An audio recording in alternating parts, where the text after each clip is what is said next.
Bemostál kezet, és úgy bemész a kutyuzokhoz. Bemostál kezet.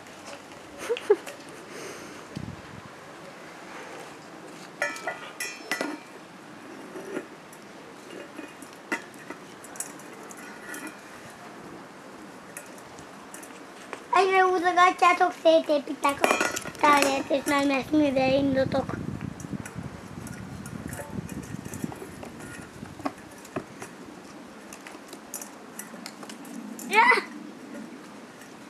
Már 3 kutya is foglalkozik a tányérral.